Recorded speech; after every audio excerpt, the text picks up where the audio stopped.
We are live.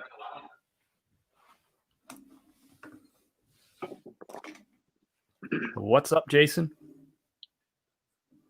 What's going on?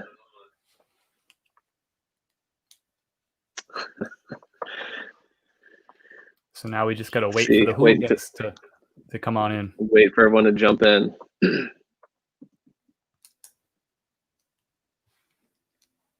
What have you been lifting some clothes there with or photoing some clothes? I see the pants hanger in the background. Yeah, man, that's where I take the photos. So looks like it's kind of floating in space.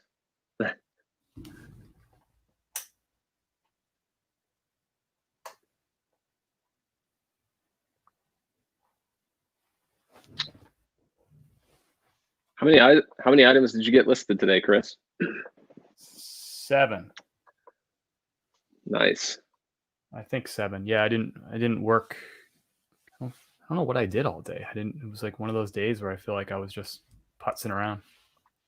I did get out to the Goodwill, and I had to drop some packages off that FedEx. Nice. Got a few people in the live already. Welcome. Those of you that are joining us, send us a comment. Let us know. It's Chris and Jason here, 2 flipping dudes. Going to be taking some questions, and we'll be sharing some items that sold, and then playing a fun game at the end. So leave us some comments. Let us know where you're watching from. Let us know who you are.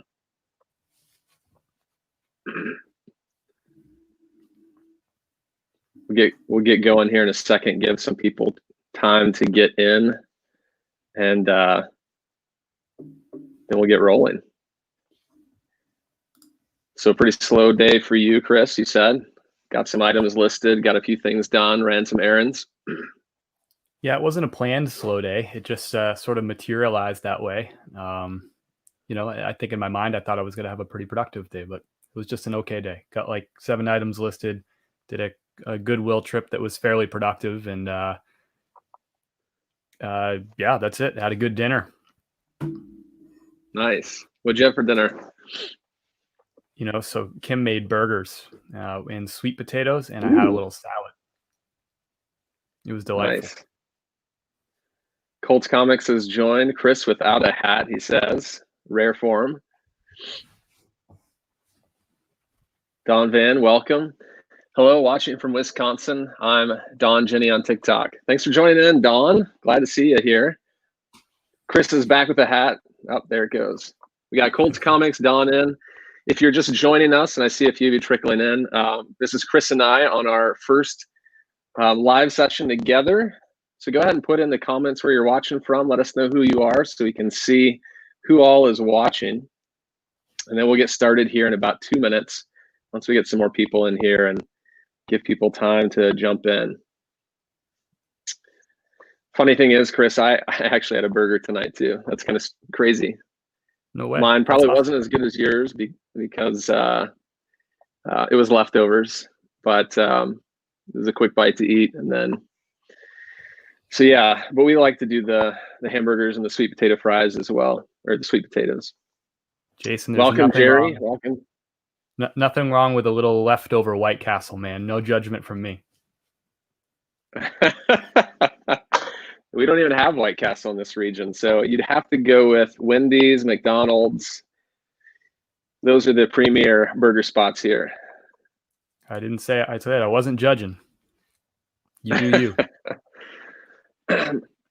For those of you that are watching, Chris and I tried to do this last week on TikTok and could not get it to pair up for both of us. So this is, our first time we had to move it to YouTube. So thanks for joining us here and venturing away from TikTok to catch us on YouTube. Got a few people coming in. If you are in, please let us know. Send a comment through. Let us know who you are, where you're watching from. Cody is watching from Montana. So awesome, Cody. Thanks so much. Juan, what's up? Where are you watching from, Juan? Just curious. We're going to go ahead and get started. We've got a few things on the agenda, but honestly, this whole session, this whole little live session is really for you. We want to take some questions from you about reselling in general. Doesn't necessarily have to be reselling, but if you have things that you're needing help with, or just some things that you could use some advice on, not that we're the experts, but we do know a few things that we could possibly help you with. And so please go ahead and start entering those into the chat, and we'll get to them as quickly as we can. Well, let's just start off with Chris. Thanks for joining. If you want to just share an item that sold recently for you and give us the details. So what'd you pay for it? Where'd you get it? What'd you sell it for, profit? If there's a story behind it, just give us the whole scoop. Right on. That'll be fun. Let's see. One sale from today. I sold these North Face. They're Paramount Trail pants, size extra large. They're asphalt gray. They're brand new with the tags. Nice. The tag suggested retail price is $70. These are convertible pants, so you can zip off the legs, and then you have shorts too. Pretty handy. These I picked them up. I like retail arbitrage. I paid $25 for them, including tax, and they sold today for my full asking price $49 plus 9 shipping, so $58. The buyer was all in for. Wow, that's a great flip. So just out of curiosity, I don't remember if you just said this, but how long have you had those pants? How long did they take to sell? Would you guess? I picked those up 33 days ago, and I actually listed them just 2 days ago. I see some of our viewers, my TikTok followers in here, so they know the mountain of clothes that I've had, that I've been picking through this week, been going after. So yeah, I had just built up a big nest egg of stuff to list, and I've now been starting to list it. So I'm kicking myself for not listing some of this stuff like 30 days ago, but it is what it is. And so really it was a 2-day sale, but it just took me another 31 days to get around to listing that thing. Nice. Well, it paid off because 2 days and it sold. So that's a great flip for mid-50s. Gotta love that. Absolutely. Money in the bank. Alicia is saying hi from Florida. Hello, Alicia. Thanks for letting us know that you're watching. We've got a few questions rolling in now, so we'll get to those in a second. But if you are joining us and you have a question, please leave it in the comments. I'm going to go ahead and show an item that I just sold today. This is a standard sell for me recently, but if you can see that really well, let me get more in the middle. Ralph Lauren button-down shirt. Nothing fancy about this, just a plain. This isn't even one of the nicer ones that I've sold, but it's like a heavier fabric.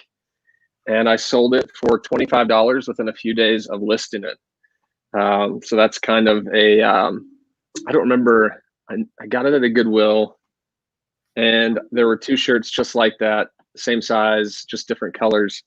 Picked them both up. I almost didn't grab them, but glad I did, because that one sold, paid $4 for it. So that was a great flip. I'd say that's what Chris and I would call more of a bread and butter item, something where you stock up on a lot, and you can sell quite a bit of them, but it may not be as exciting of a flip. It may not be that home run, but at the same time, that shirt, if I sell a few of those every week, they bring in 10 or 12 bucks profit. So that was a great sale. Got a couple questions in here for you, Chris, and I'll just throw one your way. Don says, if a tag has been cut in half by Goodwill, can I still list it as new with tags? So thanks, Don, for your question. Great question. Are you throwing that one at me, Jason? I am. Yeah, go ahead. Yeah, I personally, I can't say like what the right thing to do is. Like, can you? Absolutely, you can do just about anything. I would say how I do it. I would list that as I'd probably list it as new with flaw. So new with tags, but there's that one option where you can do like new with with a flaw. Am I saying that right, Jason? Is it new with flaw or new with new with tags other, or maybe new other? Maybe that's what I'm thinking of. Yeah. I would just want to be really clear with the customer what they were getting. So the first thing I would do would be to choose that category. I think it's new other. I would disclose that in the condition details. So I would write new with tag, but the tag has been cut. And then I would make that really clear in the description also. And I would make my second photo, which is always my second photo, would be a close-up of the tag, so that you can see that it's cut. The last thing I'd want is for someone to buy it, get it, and then return it with an item not as described. So then I just basically paid to give that shirt a ride, across the country and then back. And that could cost, $9-10 to do that. And you just have inventory sort of floating around and a pissed off customer and maybe negative feedback for that too. Yeah, that's good advice. I actually, I actually am different on that, and I just list it as new with tags. I haven't had any anyone comment on that, but I think either of those scenarios, work. And there are different ways that you can do things and still obviously be successful. So great question, Don. I appreciate that you sending that our way.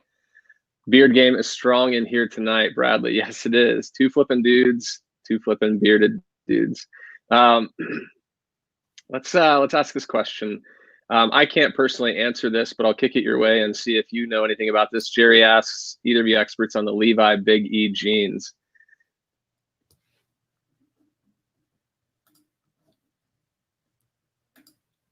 I wouldn't say I'm an expert in that. And I guess I can double down on not being an expert because I've never bought or sold a pair of Levi's Big E jeans. It is something that I generally keep an eye out for.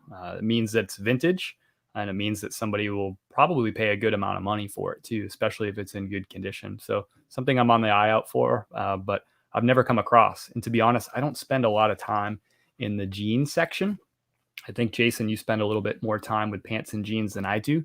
I get into the shirts and jackets and shoes. I don't spend as much time in the pants section. I actually thought about that today. I was like, I should look through some pants. Maybe I'll find a Big E Levi's jeans, but I didn't. I passed and moved along. So I do always look in the pants and the jeans section, but I'm just wondering, is there a reason why you don't, or is it just something that you would rather spend time elsewhere? Yeah, it's a good question. I think back in the early days of reselling for me a couple of years ago, I would spend a lot of time in the pants section back at Mile High Thrift in Denver, and That's right. Well in the pants section there. I mean, the pants section there was huge. It was like a half a football field, and I did pretty well. And I remember a conversation way back when, and you were saying, I don't really do pants a lot, but I see that you're selling a lot of pants. But since I've been most of this year, I was just really busy with work, and my thrift trips became really quick trips. So I'd be at the thrift store for 30, 35, 40 minutes, literally on a lunch break. So yeah, I just had to choose. I was like, I really had time to maybe hit up a couple aisles and just get out of Dodge. So I kind of built up that routine. Now, of course, I have a little bit more time at my disposal, and I can spend more time in thrift stores, and I will start exploring some of those aisles that I haven't. But for me, one thing that's really important in the thrift is I want to keep moving. I want to get through there. I know I'm passing up items all the time that are probably valuable, and I'm just walking right past them.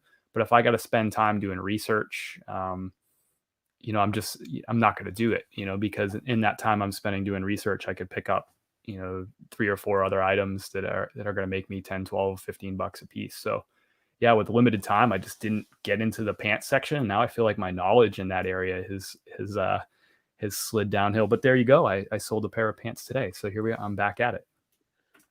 Yeah. That's a good point that you said.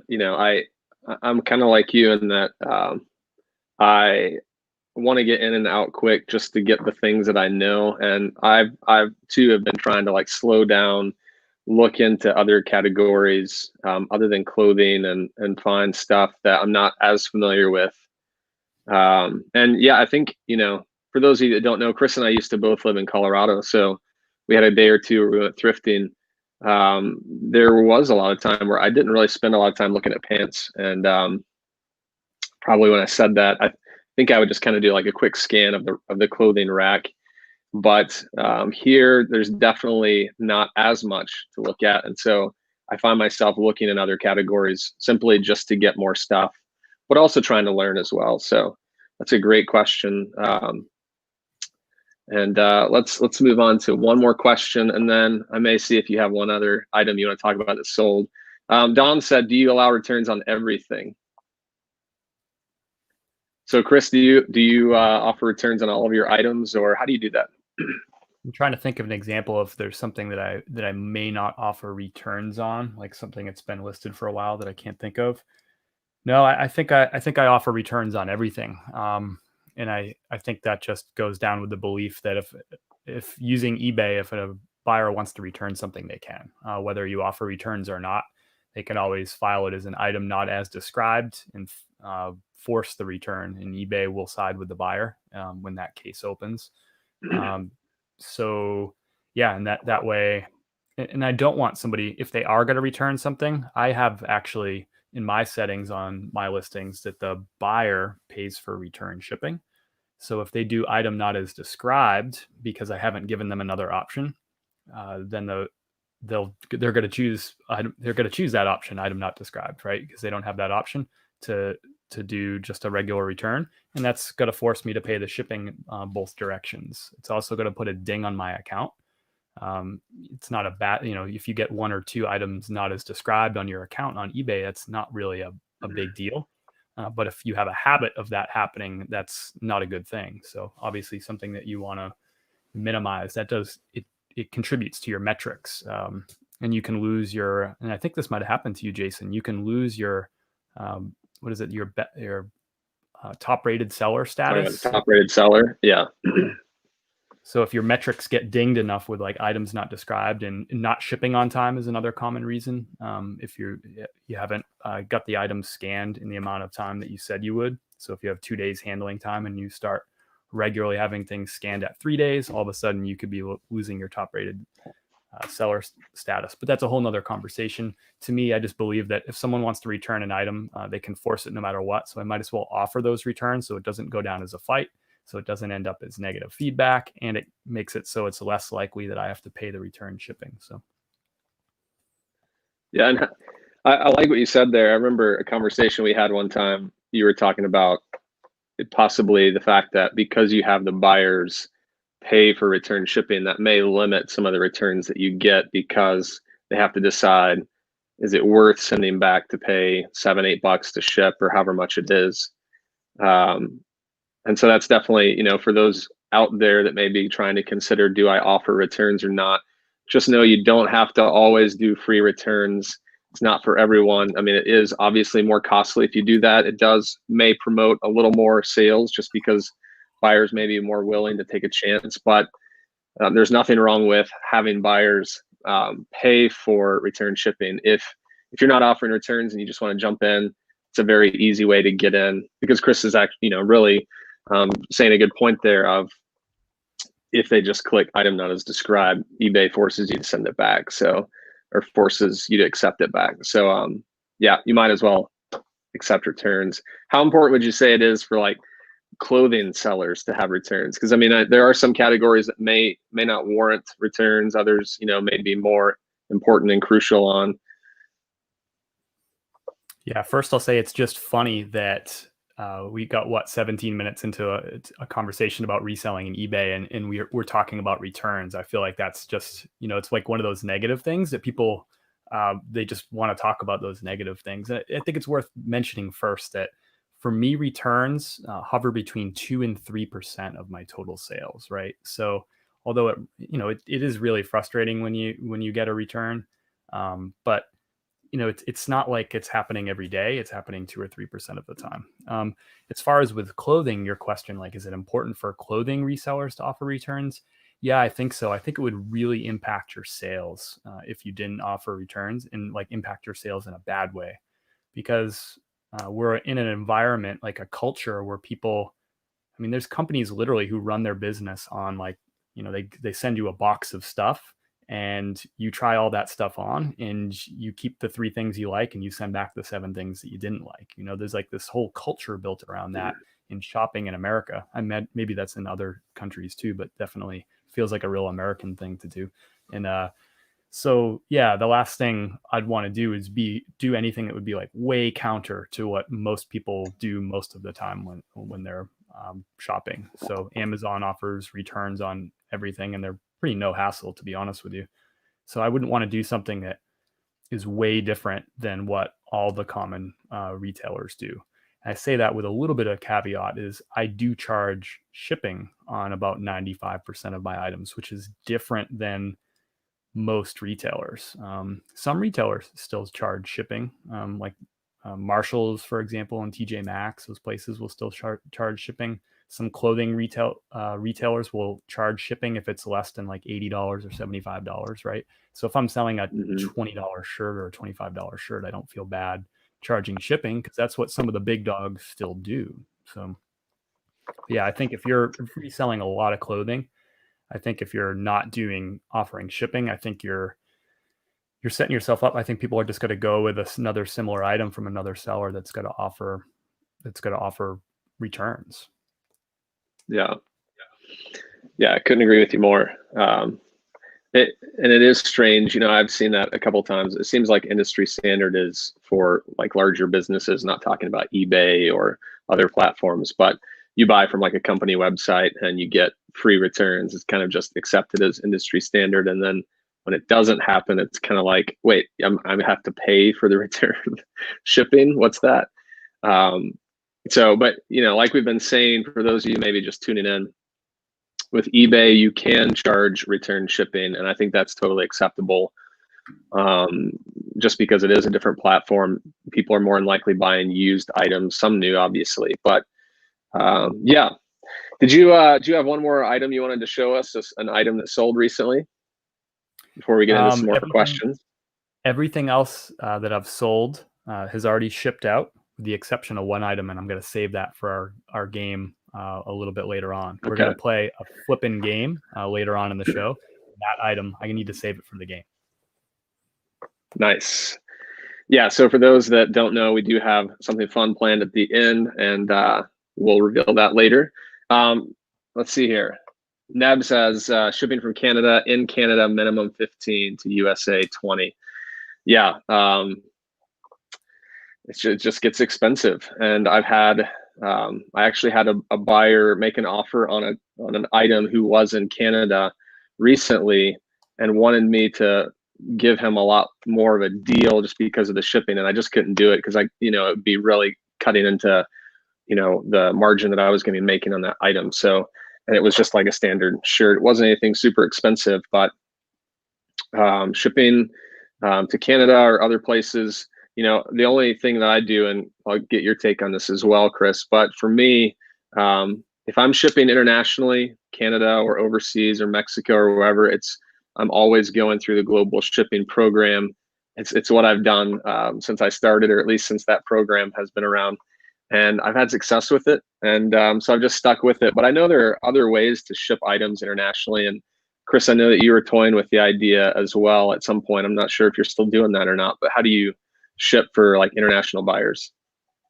Sure. I first want to take a second too, just to point out that we have a bunch of followers from our respective TikTok channels in the room, which is really awesome. And I love seeing the comments from folks like Jerry Johnson and Neb and Colts Comics in here, and some other folks that I may or may not recognize because I might just know you by your TikTok name. Juan Ramirez from Juan's One Stop. So anyway, I wanted to just take a second and give people a chance to, in the comments, to shout out their TikTok channels, because these are a lot of folks who are also resellers who are sharing their business. They're sharing reselling tips, especially Colts Comics sharing reselling tips.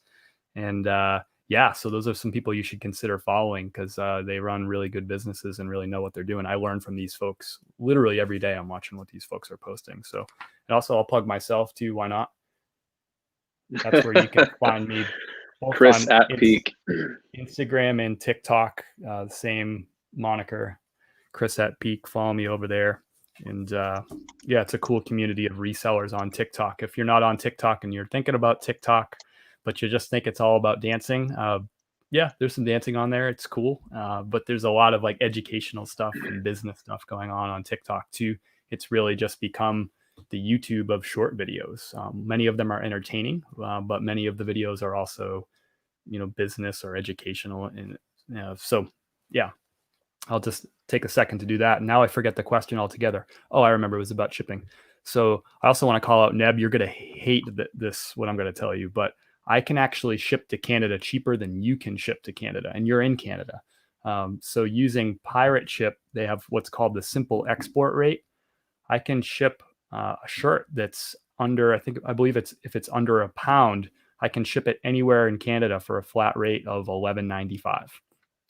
So sorry, Neb, I know that you're probably not going to love that, but for other folks in the room who are in the US and are considering like opening up your business to do direct shipping to Canada, it's actually pretty inexpensive, especially if you're doing lightweight items like clothing. $11.95 ain't bad, really, to ship an item to Canada. So I offer it on all of my items, with the exception of some maybe especially breakable items. I won't do it. And I would say I probably get maybe 2 or 3 sales a month that are direct to Canada. I also do global shipping program on all of my items, except for maybe, again, some like especially breakable items. But I offer global shipping program too. But this is in addition to global shipping program, I offer the direct shipping specifically to Canada. And you can select which countries. If you want to just select a couple countries that you want to offer international shipping to, you can do that as well. And you said when you're doing to Canada, it's through Pirate Ship. It's through Pirate Ship. How you do it? Yep. It's through Pirate Ship, and it's a simple export rate. And Pirate Ship's great because you can, when you set up a free account with Pirate Ship, gosh, I feel like I should make money. Like I should get like a portion of their sales or something. But yeah, Pirate Ship's great because it's free. You sign up for a free account. It takes a couple of minutes, and then you can have it integrate with your eBay. So anytime you have an eBay sale, the sale information, including the buyer's shipping information, can all just go right over to your Pirate Ship account, and then you can check what the rates would be. So I use Pirate Ship even domestically a fair amount too. I'd say I ship something using Pirate Ship probably 3 or 4 times a week, some weeks more. But particularly for that simple export rate, it could, 2 or 3 extra sales a month is pretty good.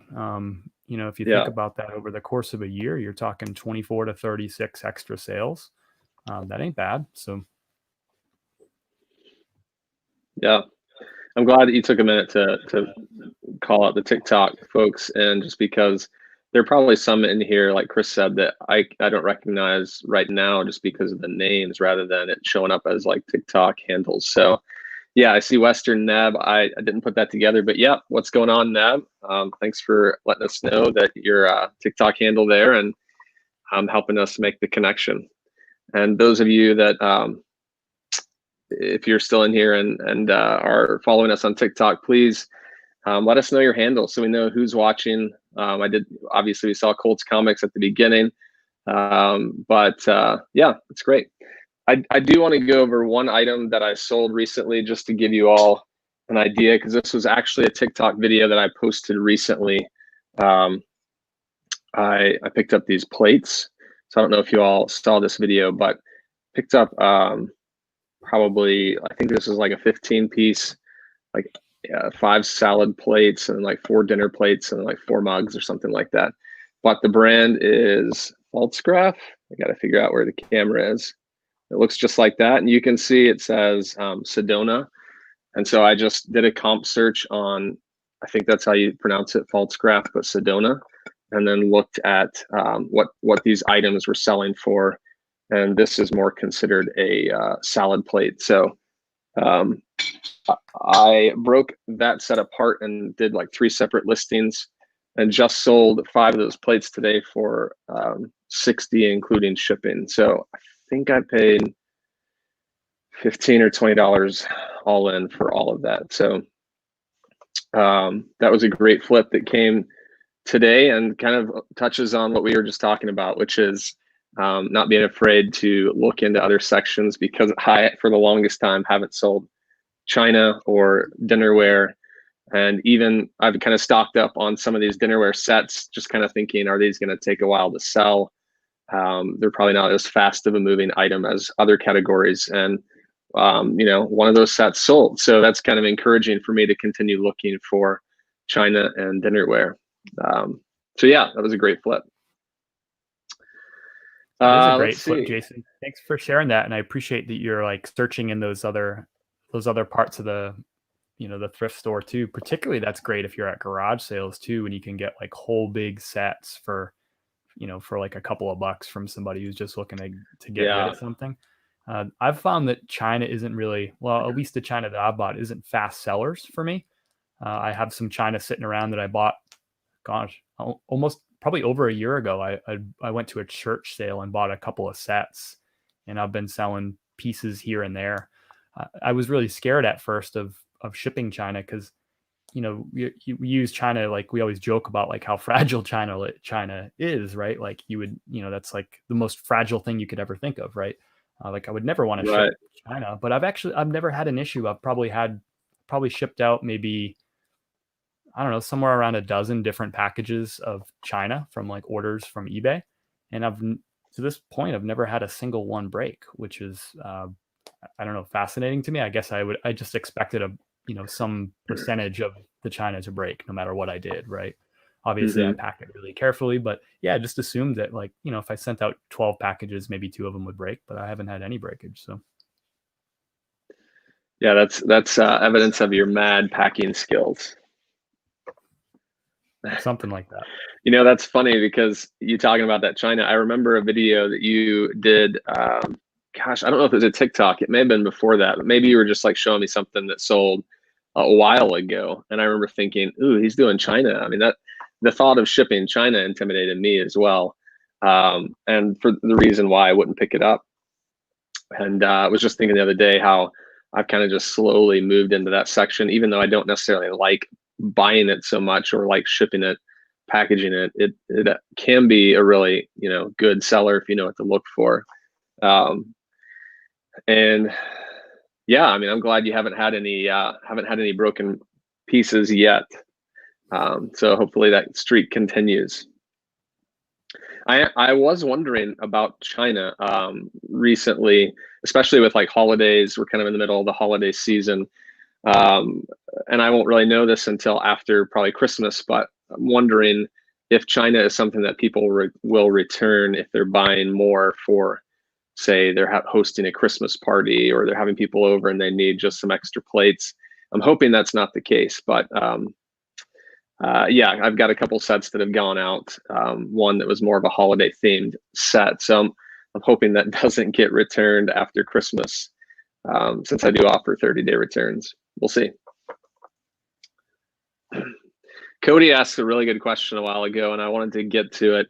Measurements are killing me time-wise. Are you both using measurement tapes on the table, and are you using templates for listing? Great question, Cody, and thanks for sending that over. Chris, I noticed that in one of your recent TikTok videos that you have the tape measure, like custom thing on your listing table there. Yeah, so I recently had purchased a new workbench that I'm really happy with, a Husky adjustable workbench. And it's a hand crank, like adjustable workbench. I freaking love that thing. If you're looking for like a table to do work on, these Husky ones from Home Depot are awesome. It's actually the desk that I'm working on right now too. I have 2 of them, and they're like hand crank adjustable, like height. I really love them. It's super handy. But so yeah, I was able to, I purchased that other one just a few weeks ago and put a measurement tape on it. Of course, I stole that idea from you, Jason, from watching you on TikTok and YouTube with measuring your clothes. And I think it took me a few times to kind of get into the rhythm with it, because I used to use just like a cloth tape measure. I have one right here, like one of these bad boys. Yep. And I was using that. And actually before that, I was just using a tape measure because it's what I had. It's a bootstrapped business, so I didn't want to buy a lot of supplies at the beginning if I didn't have to. I actually didn't buy this until probably 3 or 4 months ago, which was silly because it was like $2, like free shipping on Amazon, right? So I don't know what. Actually, I got it off in true reseller fashion. I got it off eBay for like $2 free shipping. So By the way, I don't know how you can buy anything for. Why are people selling stuff for $2 free shipping? I just don't understand that business. I don't know how it works. I honestly don't. I measure on the table just like Jason does. I've got the hang of it from doing it now for a couple weeks. I really like it, especially because I'm doing like all my folding right on that table too, and I do my photos right over on that same spot. So I'm doing, photos, measuring, and folding all in that one spot, which is nice and handy. So as far as using templates for the listing, I always just make a copy of one of my own listings. So if I'm selling, go figure, a shirt, I sell a lot of shirts. So if I'm selling a shirt, I just make a copy of another shirt, and then I type up the title, and then change. When you type in the title on eBay to an existing listing that already has some information filled into it, eBay, once you enter in that title information, eBay will make some suggestions based on what you typed in. So say I was selling a Marmot flannel shirt, but now I'm selling a Ralph Lauren dress shirt.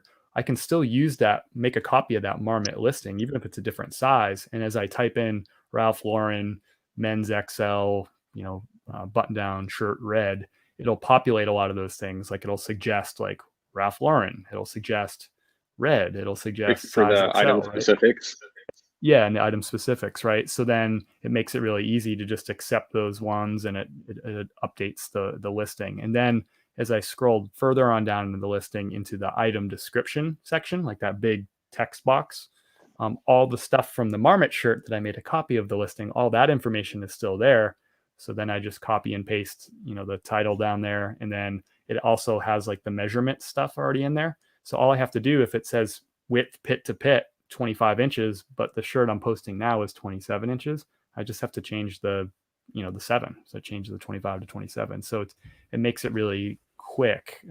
So I'm always making a copy of my own listings, because it'll also have those two shirts are like, it'll also have the same shipping information. So those two shirts are going to ship for about the same price. I usually price most of my shirts at $4.85 shippings. So, and it's going to be first class. So that just copies right over. So when you're copying your own listings, all those settings that you like global shipping program and shipping direct to Canada for $11.95, all that stuff copies over too. So I don't really have to change much. Yeah, I'm glad you mentioned that. I honestly haven't seen what you're talking about in a while, just because I do it differently. But I've noticed that eBay is making changes, and for as frustrating as this can be for all of us when they make a huge sweeping change and it like throws out our item specifics and you have to go back, I will say that they are really doing a great job of getting, I think, some more features in the listings that are a little more intuitive. Like you were mentioning, when you start to type the title and it throws in the item specifics as best as it can. It seems like it's been a long time coming, but I'm glad to see that eBay's making steps towards making it a little easier to list, because let's be honest, I don't know that there's many people that really like to list, and that's kind of the more, the sourcing is the fun part. The listing is kind of the have to do this in order to go back out again.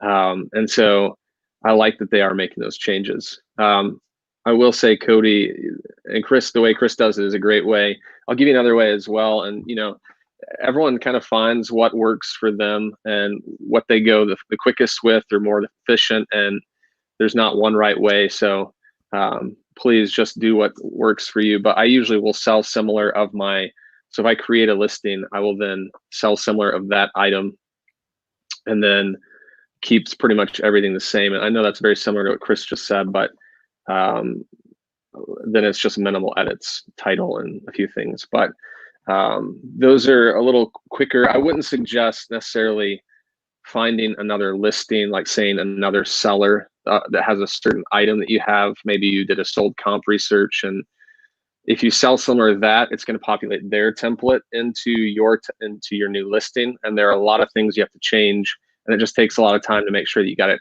correct. And you might miss something. There may be a different size, or maybe they did a shipping a little differently, and can create a huge headache for you. So I would just say, use the sold comp field to kind of get an idea for price, but don't sell similar those items. I would just sell similar your items if you go that route.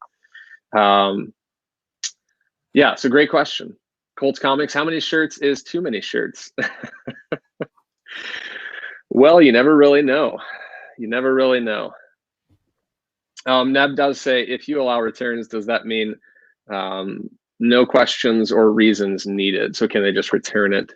And yeah, I would say, Neb, they can just change their mind, or if it doesn't fit, or if it's not clothing, there's a reason that says they just don't like it, or they change their mind or something. They don't have to it doesn't have to necessarily be legit in your eyes. It could just be, I just don't want it anymore.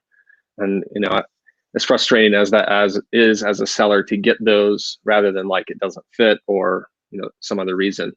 That's part of just offering returns, is allowing people just to change their minds and say, I don't want it anymore. So yeah. Let's see here. So Bill said, it's me collectibles here. So Bill, thanks for letting us know that. Colts Comics. So what a surprise, Jason sold a Ralph Lauren shirt. I know, right? It seems like they're every day now. Thrift Sifter is in the chat. What's up, Matt? Welcome to our live session here. Let's see, what else? Hey, do you guys have any hints for TikTok resellers? Like what content do you feel helped make YouTube popular? Do you want to take that, Chris, and then I can share after you share? Hello, by the way, Stephanie. That's little sis Stephanie. So thanks for watching us, tuning in from Benson, Arizona. So hope you're doing well. Thanks for the question. Yeah, I don't know, like hints for TikTok resellers. I think, gosh, we could crowdsource that in here. There's probably at least 7 or 8 people who are in the chat that I've already seen who have wonderful TikTok reseller channels.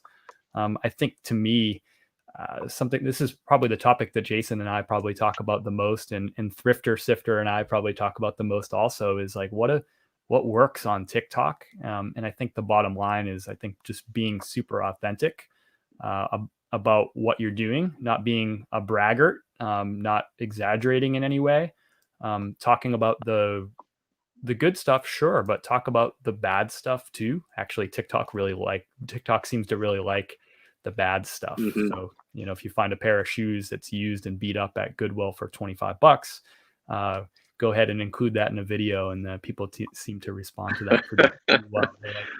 I guess our society, we like the negative. We've had so much in 2020, but we can't get away from it. So I like sharing those negative videos, not just because I like to get the views. I mean, it's cool to see, high viewership on TikTok. It feels cool. Like people are actually enjoying this and it's helping them. That's great. I love seeing the comments from folks like, that I got one just before walking in here, someone talking about, hey, I sold my first LL Bean shirt today, and I learned that from you. Like, that's really cool. I love that stuff. But as much as it's fun to like get these big view counts on TikTok, I think it's important to remember, like, at least why I do that, why I share content and why I'm on this live tonight is specifically to help people, right? I create content to help people who are current resellers. I create content to help people who are aspiring resellers. Like, they're like, hey, maybe I will, next time I'm at the Goodwill, pick up when I'm shopping for myself, maybe I'll hunt for a couple things that I can flip. And also for the reselling curious. And I've been surprised at that third category about how many people who are out there who are just really curious about reselling, and they're fascinated by it, about the idea that somebody can go buy a shirt for $3 and turn around and sell it a few weeks later for 25 plus shipping. So, I think I've sort of revised my content around people who are reselling curious, because I think that's where a lot of the viewership is coming from. So I try to avoid like a lot of the business jargon so much, although it's hard not to. Like resellers, we have our things we say, like BOLO, for instance, right? Like, which is beyond the lookout. Right? How many times do we have comments of what is BOLO? Yeah, well, I think just trying to be inclusive of folks who are not resellers, who maybe aren't just like commenting on 72 other TikTok resellers videos all day every day, right? The people who are just casually sort of like, hey, I'm just fascinated by what you do. It's interesting that you have a business out of your own home. That's pretty cool, especially in these times, right? I think people are more fascinated by stuff like that. And I often equate it to people who watch like home flipping shows. Like my wife, well, Kim, she loves watching these home flipping shows. believe me, we do not have any intentions of going out and buying a house for $150,000 that's all run down and then, fixing it up and selling, right? But Kim crushes that content. Like, she watches that stuff, like, I don't want to say she'll make it sound like she watches TV every day, but she watches that content at least a few times a week and she soaks it up, right? So I think reselling has that attraction too, because it's like any person understands, like, you can go down to a thrift store that's in your town, right? Or you see the garage sale signs out in your neighborhood, right? And you can go buy a garage sale, and like anybody can have like $3 or $4 and like take a shot on something at a garage sale, right? You know what I mean? Like, you don't need $150,000 to buy a rundown house to play ball with reselling. So I think that's one thing, Steph, that I've really tried to cater my content around, is the reselling fascinated, not just like the people who are in this room who are like crushers already. I want them to see content too, but I want people, to be attracted and fascinated by this thing that we do, because it's cool and I love it. Yeah, I couldn't have said it better. So I won't be too repetitive, but I just want to reiterate what you said at the beginning, which, to answer that question, I think being authentic and being yourself, I think just letting people see who you really are, not trying to be another TikTok personality or not trying to do things a certain way that someone else does it, but honestly, just being who you are, being real. And like Chris said, sharing your wins and your losses, and letting people see that you're a real person and you're not some like fake, I always have big sales all the time, just because that's not reality. And people want what this really is, which is, yeah, I have some home runs, but then there are frustrating sides of it too. So just wanted to reiterate what you said there. I'm going to ask this last question, and then I want to get on to our game, because I'm excited about this. Are you excited about the game? You are? Okay. Alicia asked this a long time ago, and I missed it. But thanks, Alicia, for putting this back in. I'm going to ask the question. This is a kind of two-part question, and we can hit this really quickly and then jump into our game. But how many listings were you at before you started seeing consistent multiple daily sales? And then the second part of this would be, what is your target range for your active listings? Yeah, I think I'll jump in. I think so. Like January 2020, I had 180 listings, like January 1st, starting the new year. And I think when I started seeing like consistent, like at least one, but usually 2+ sales per day, was really between like the next couple months, because I grew from 180 up to, I think, at 420 like early March. I just went after it and just decided that I was going to, that was my goal. I wanted to grow up to 400. So it's during that period where I started to see, 2, 3, 4, 5, 6, 8, 9 sales a day sometimes, especially back then. I was crushing it back then. It was really good. So that's when it happened for me. As far as like target range for active listings, I was just trying to maintain 400 basically from March through December 1st, because it was a side hustle for me. Actually, I won't call it a side hustle. It was a almost a 3/4 time business that I was running on the side in addition to my full-time job. But it took a lot to keep that up at, 400 or so listings. So that was really my goal. And now I'm full-time with this. I left my job. I'm actually 13 days ago was my last day at my full-time job. So now the goals get a little bit more real. So I was at 392 listings my last day of work. I'm up at 451, I think, right as of right now. My goal for the end of the week is 475. So I'm well on my way to that. And then I'm going to set myself another goal. Jason and I were actually just talking about that earlier today. What's going to be in my next goal? Thinking like maybe December 31st, get that thing up to, I don't know, let's call it, I need to take some downtime, but let's call it we'll call it 540 would be my goal for Jan 1, which would be pretty crazy if you think it was like 180 Jan 1 of this year. So yeah, and then I got to keep going. My goal would be to get it to 800 by March 1st, which is a pretty aggressive goal, and then just keep growing from there. I feel like at about 800 will give me the I think it'll give me enough income where I'll start feeling comfortable that I'm that I got it full time. I think until 800, I'm going to be eating ramen noodles and being frugal to try to get by. Yeah. Um, the thrifter sifter Matt said 250 listings and he had consistent sales. Jerry said 250 as well. Depending on what you mean by consistent, whether that's at one a day or a few a day, I guess that could vary for different people. I think, let's see, Alicia, you asked that question. I think, when you start to figure out, really, I guess what I'm trying to say is it can all come down to like a formula.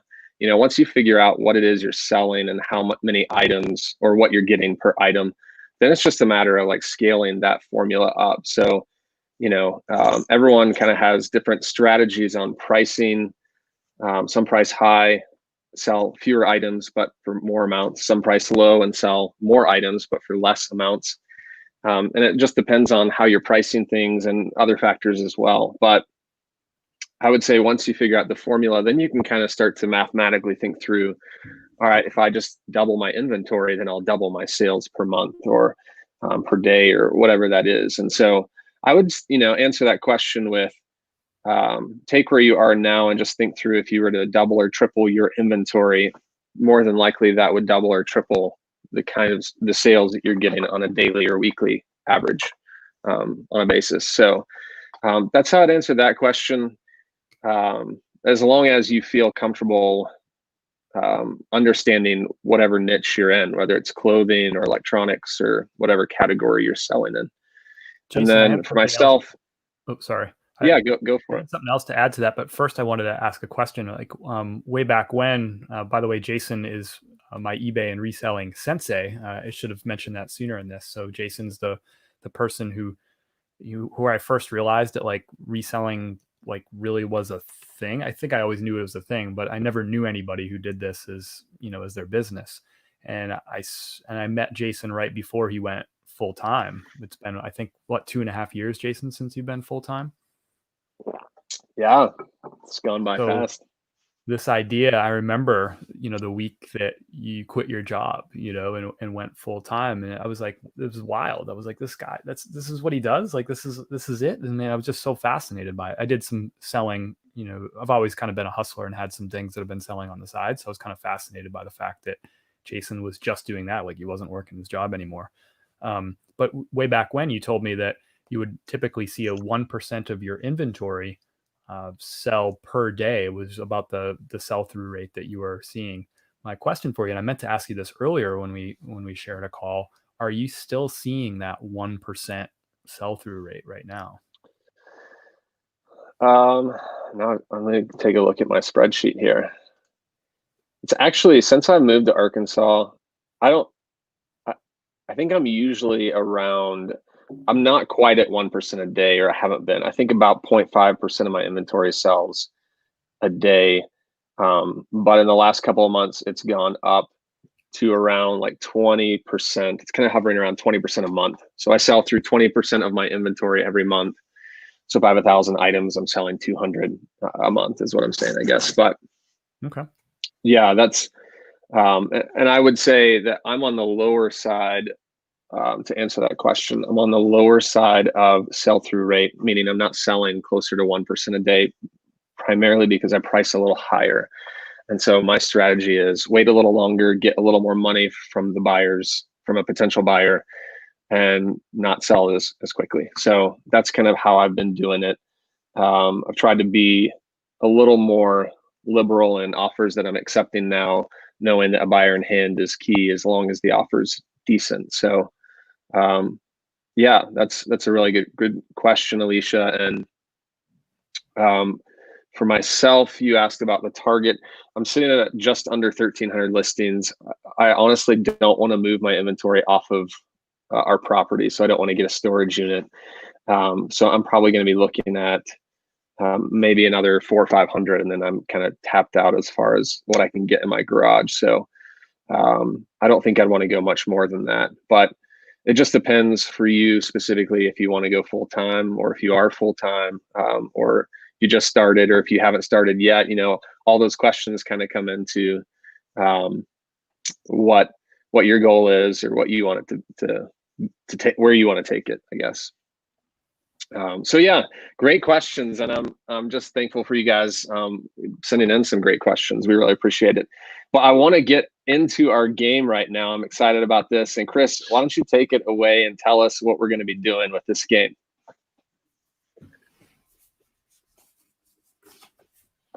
I wasn't prepared, but I am now. And I will say too, the last note on that, the whole like sell-through rate thing, like how much should you expect to sell? We were talking about like a 1% rate or close to 1% per day, which would be about 30% per month. But if we both of us sell, I don't know, I'm at least 80% clothing, I think at this point. At different times I've had a higher percentage of other stuff, but clothing has got to sell slower than a lot of other items. So Thrifter Sifter actually said it all depends. He's in the chat here. He said, hey, it all depends on what you're selling. And that's absolutely true. So if you're selling like toys and video games, if you had all Apple products, right? Like some of these like really fast moving items, even shoes, by the way, I still realize a faster sell-through rate on shoes than I do on shirts. So yeah, if you're selling some of those things that are just fast movers, and some folks can probably put some stuff in the chat, like what are some of the things that are fast movers, but toys, video games, I think are fast movers. Vintage stuff, moves fast. So then you'll have a higher sell-through rate than us with like, mountains of clothes, like, sitting behind us in bins and all that sort of stuff. But yeah, now we're going to, really good point. We're going to play a flipping game. All right, let's do it. Two flipping dudes. So here's how it's going to go down. Game. Here's how it's going to go down, everyone. So we are going to have 5 questions.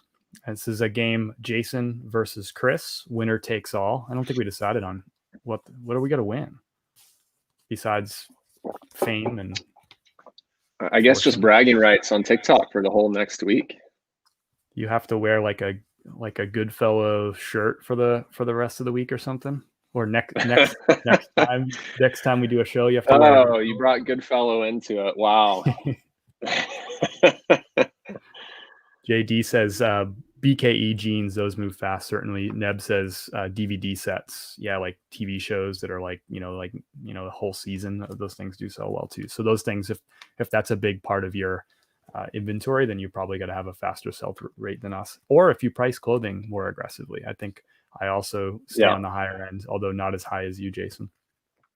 All right, so we're going to have 5 questions here. It's all about reselling and flipping, and it's all about our last 7 days.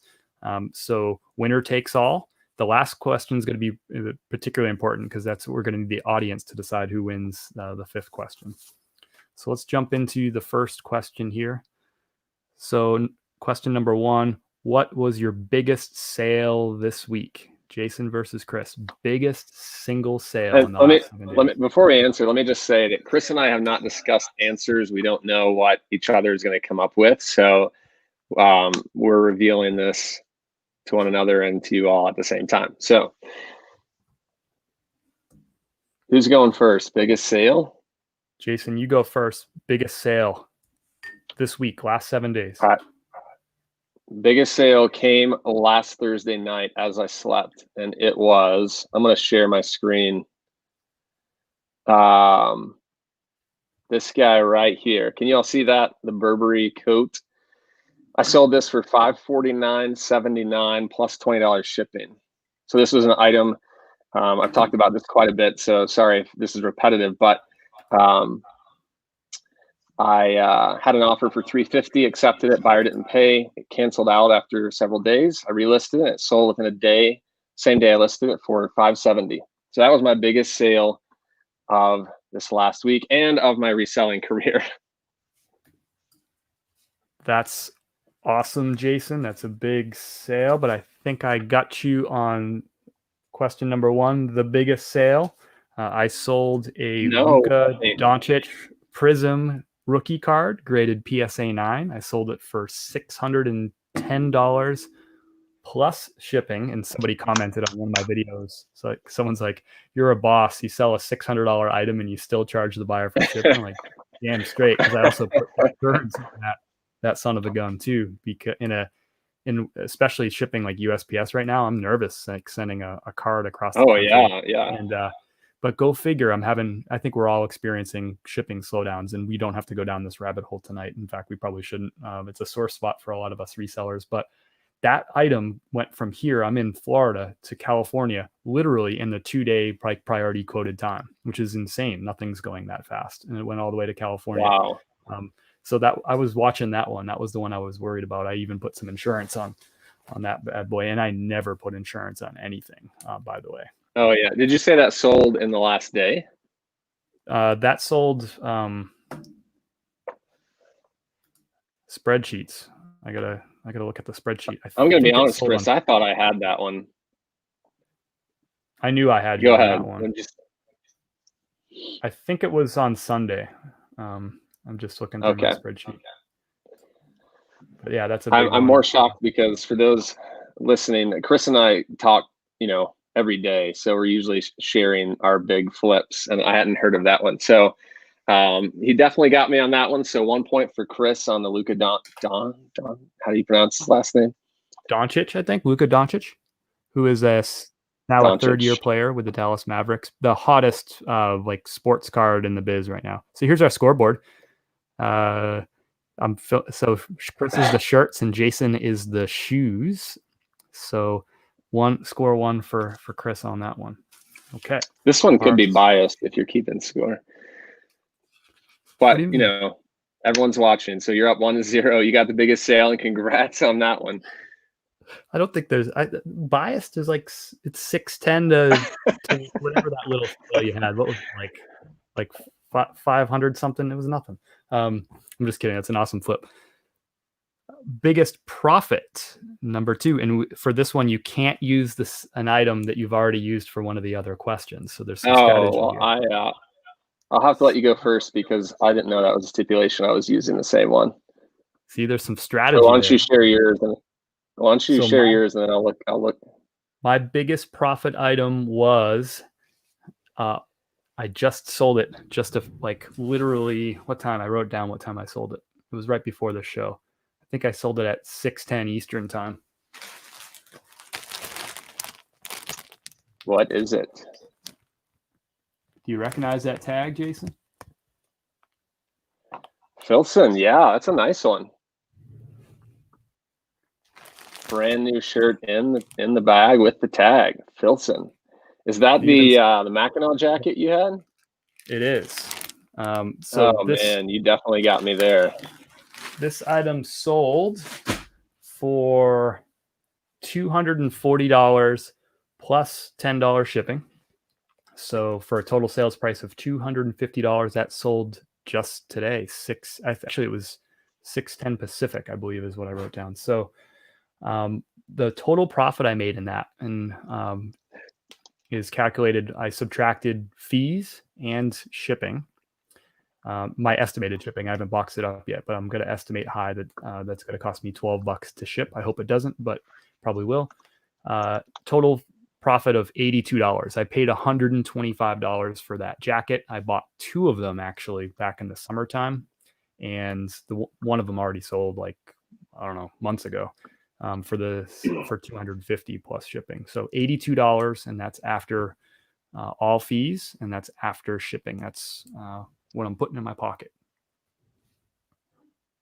All right, you ready for mine? That's a great profit, great sale. I know you've been waiting on that one for a while, so I'm glad that it sold for you. Let me, I'm going to share my screen on that jacket.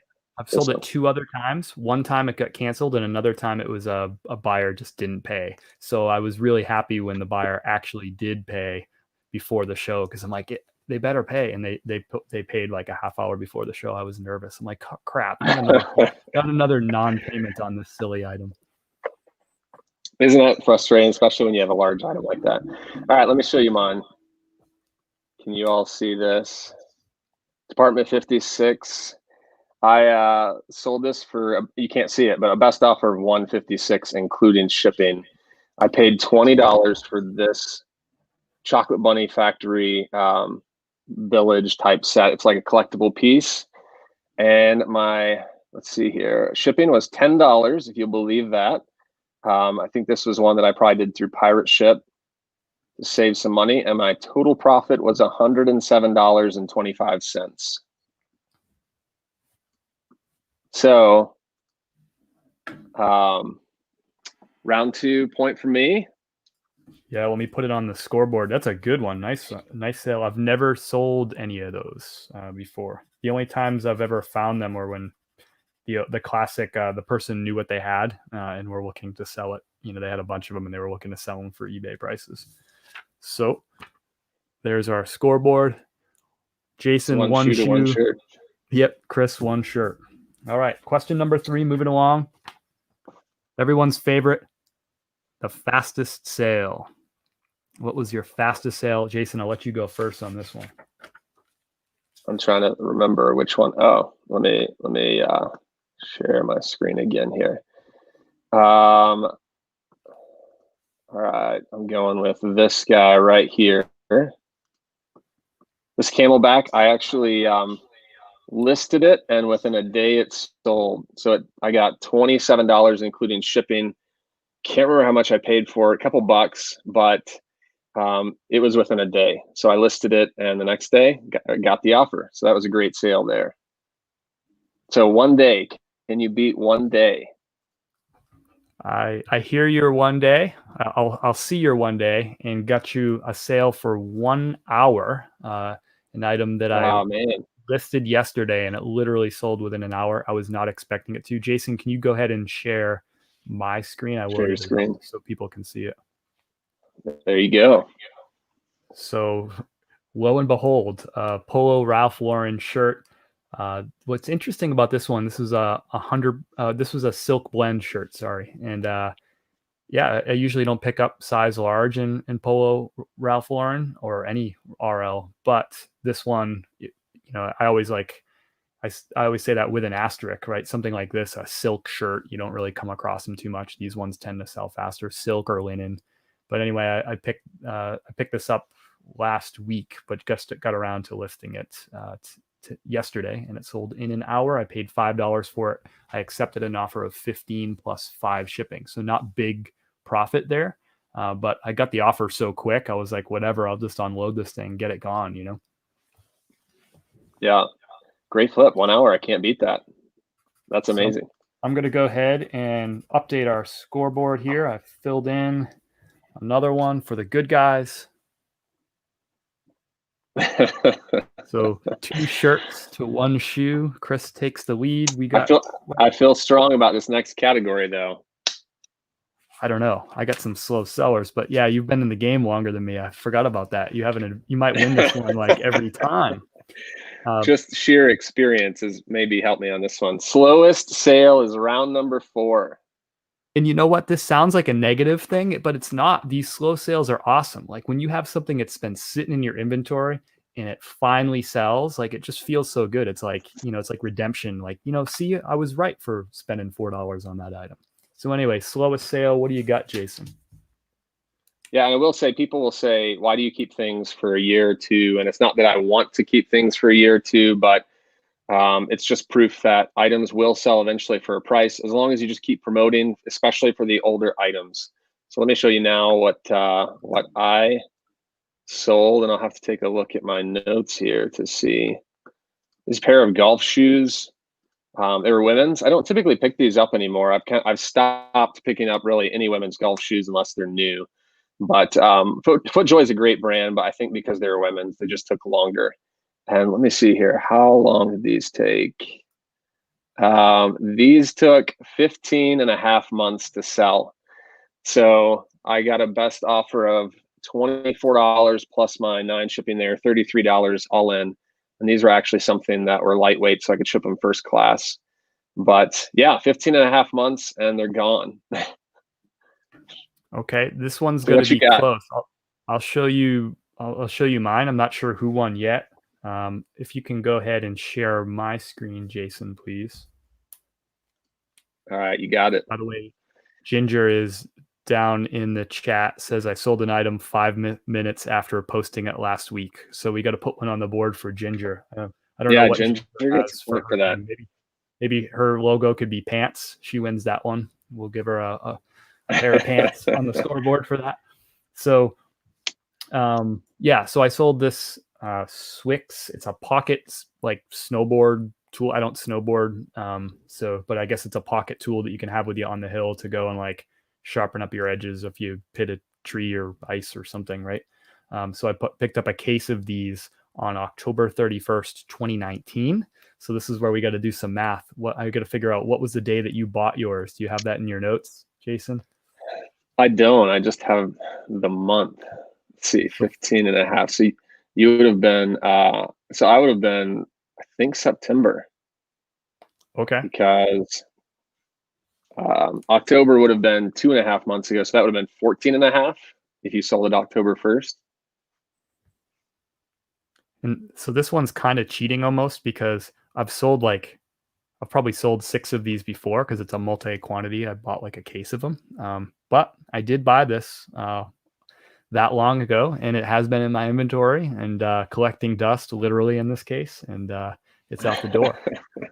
So if you want to count that Nice. one, a multi-quantity listing, I have a backup if you don't want to count that one. I don't have a backup. Your oldest is on. You don't.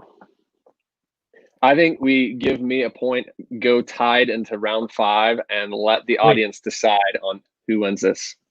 Wait, give you a point? Didn't I have the older item, 15 and a half months? What did I say? What month did I say mine was? I think you said October of 2019. Sorry, I said it wrong. It's August. I probably did say it wrong. August 31st, 2019. Oh, okay. Sorry. I picked it up at a garage sale from that was that Amazon reseller who was cashing out of his business. He was fed up with Amazon reselling, and he did a big garage sale, and I bought a ton of stuff from him. Well, if you got in August, you got me beat then. Hands down, okay. You win that one. Okay. Yeah, sorry I misspoke. I could have just heard you wrong too. I definitely picked that up in August.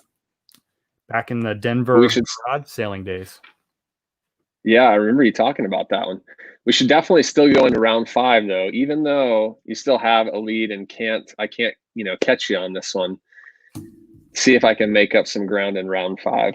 All right. So round 5, our final round is, and this is totally subjective, and this is going to be up to the crowd. So number 5 is best pick of the week. So, and I'll let, that's totally, you can decide what the best pick is. You could say, I only value things that are really expensive, or I only value things that are size red or color red or whatever, but I'll leave it up to the crowd. So if you think that the item that Jason picked up this week is the best pick of the week, or if you put a J in the chat, and you can't do it yet because we haven't shown you. And if you think mine was the best pick of the week, then you can go put a C in the chat. So Jason, why don't you kick us off? What was your best pick, and show it to us of this week? I've got 2 sitting here, and I'm trying to decide which one to go with. I'm going to go with I've made my decision. I did a TikTok on the other one, so I'm going to do this one just for fun. I picked up this massive Finding Dory Dory plush. And as you can see, I still have the tag on it. It is $5.25. It was full price. This was a new pick for me because I got this at Goodwill. I don't typically pick up plush items. So I just figured because it was Pixar or Disney that it would sell well, and it's massive. As you can see, it's the width of my body. So I'm going to leave Dory here just to, coax some people into voting for mine. That's a great pick. I actually had to go out thrifting today because I realized this afternoon that I haven't thrifted since last Wednesday. So I technically had 0 picks going into the show tonight.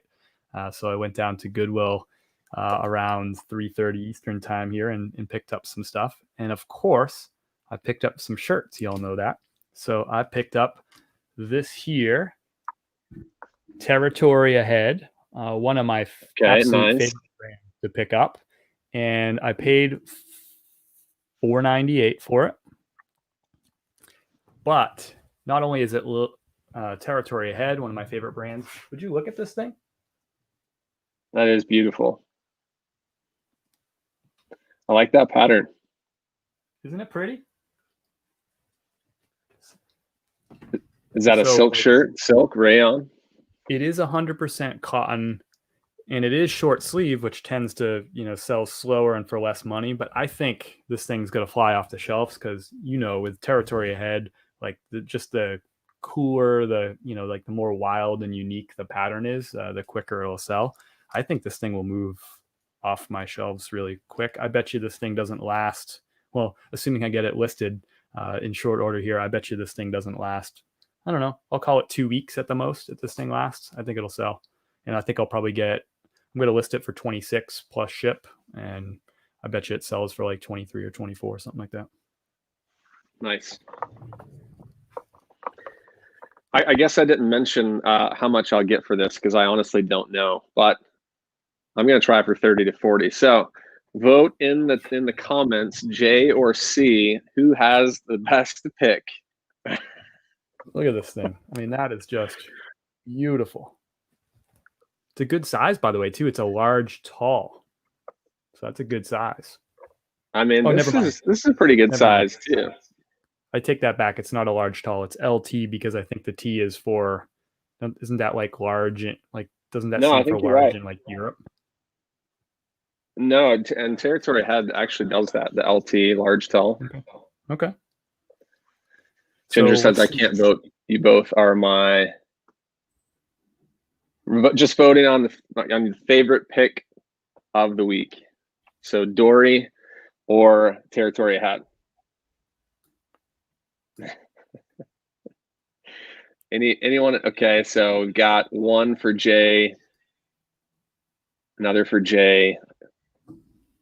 Daniel in the chat from not too far away from me. He says, I got young kids. Jay, that's 3 J's right there. Anyone else want to vote? Another Daniel J. There's actually 4 J's already because my own sister voted J also, up a little higher. Okay, nice. It may have been sympathy votes just to get me closer. There's a C coming in from Bill. Well, see, Bill knows a nice quality shirt when he sees one. Bill has a sense of style, and he's a man that you can trust. I think everyone loves Dory. She honestly makes the movie. If I had a vote, I'd vote for Dory on this one. I don't think I can type in the chat, but if I could, I'd put a J up on the board for that one. Give me another sneaker color end, 3-2. Chris, you are the first official winner of the FLIPPIN game. Boom, scoreboard to prove it. I accidentally started filling in the shirt, but then adjusted and went up to it's just fun filling in the shirts, but I filled in the shoe right there. That was a great pick, but I feel confident and feel the sweet taste of victory right now is just wonderful. Nice. Well, I will come back really ready to compete next week, and I will have my selections made to win next week's rounds. All right. Well, it's on. I don't know if I have another couple of like big profit items and big sale items in my inventory, so that's got to be a tough one for me. I think I sold out of my big dog stuff, so I might have to just go and do some. So I need to get question number 5, best pick, nailed down. Slowest sale, I think I got that one. I always got that on lock with my multi-listing items, so we'll see. I have a chance, and who knows? Maybe I'll find there's always a chance. Maybe I'll find like an Apple computer or something like that at a garage sale on Saturday. We'll see. That's the thing that you have that I don't. It's garage sales. Mm-hmm. Well, I know we're coming to the tail end of our live tonight. I just want to do a quick shout out and thank everyone for joining us and asking great questions, watching us, and just commenting as well to some of the questions that have been posted tonight. So glad that you all could do that. We're going to try and do this every week at this time, Thursday at 8 Eastern, 7 Central. Chris, do you have any final things you want to say before we end this live? Just a reminder that in the first edition of the Flippin' game, you have your champion here, Chris, with the shirts, takes the victory. And the bragging rights on TikTok.